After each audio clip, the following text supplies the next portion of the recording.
সূরা ইখলাস কখন পাঠ করলে সাথে সাথে ফলাফল পাবেন? ভালো করে বুঝেন।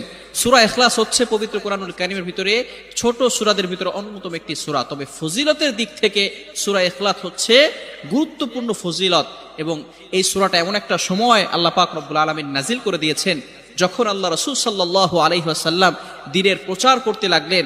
এমন সময় আল্লাহ পাক রব্বুল আলামিন এক আল্লাহর দাওয়াত দিতে লাগলেন। তখন কাফেররা আল্লাহ রাসূল সাল্লাল্লাহু আলাইহি সাল্লামকে কোশ্চেন করলো যে, মুহাম্মদ, তুমি তো এক আল্লাহর দাওয়াত দাও, আমরা তো কোটি কোটি দেবতার পূজা করি, তারা আমাদের সমস্যার সমাধান করতে পারে না। তুমি যে আল্লাহর দাওয়াত দাও সেই আল্লাহ কয়জন এবং সেই আল্লাহর সন্তান আছে কিনা?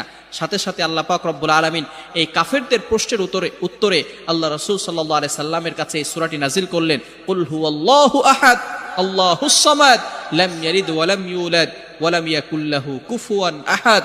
আল্লাহ পাক রব্বুল আলামিন এক, অদ্বিতীয়, এবং আল্লাহ পাক